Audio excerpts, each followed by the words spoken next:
Para pala hindi na ako maghahol sa oras kapag nag-prepare ng baon ng mga bata, iniready ko na silang lahat. Nag-prepare ako ng chicken barbecue, Shanghai, Japanese siomai, tapa, at marinated chicken. Eto nga, after kong mamalengke, inilagay ko lang sa freezer at sa rep yung mga kailangang ilagay. Tapos etong mga kailangan kong i-marinate, iniwan ko dito. Eto palang mga chicken, ipinagaan ko lang siya ng kalamansi.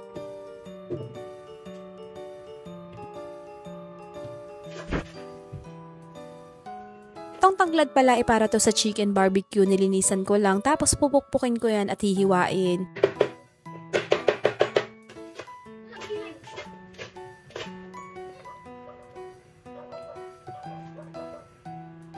Nilagay ko na yung tanglad na hiniwa ko, nilagyan ko lang siya ng toyo, paminta, tapos lalagyan ko din yan ng ketchup at asukal. Ito palang pagtitimpla ko dito sa chicken barbecue, mga momshies, itansya-tansya lang yung ginawa ko.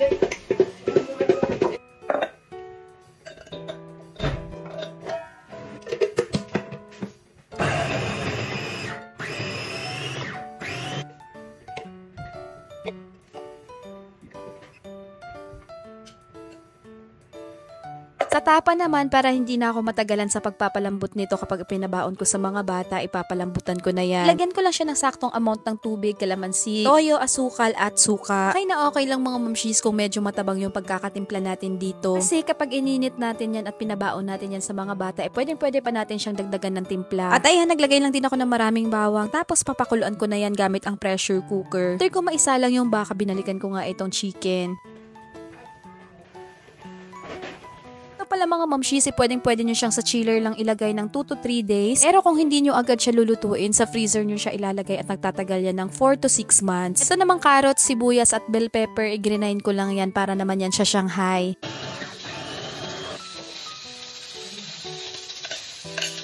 Lagyan ko lang siya ng itlog at titiplahan ko yan ng paminta at asin. Ayan, ganyan lang naman kasimple yung recipe ko ng Shanghai. Pero minsan naglalagay din naman ako ng parsley pati na nga din ng liver spread.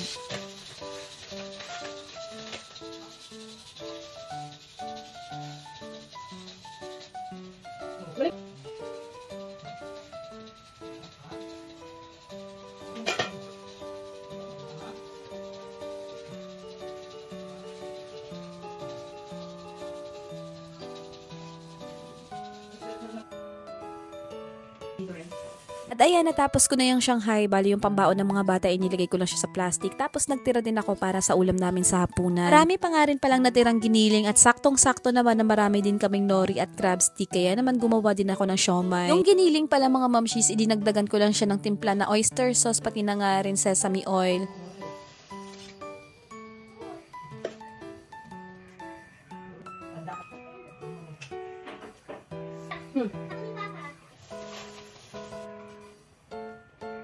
Dahil nga rin masikip na yung rep namin at hindi na magkakasya kapag sa container ko pa inilagay itong mga ginawa kong ulam. Kaya naman ayan, plinastic ko na lang siya.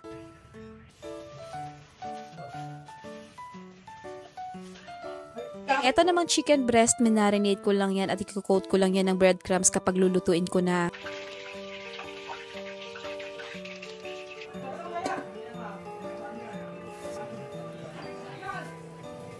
Sa tapa naman malambot na siya at malamig na, kaya naman ayan, pinortion ko din siya sa dalawa.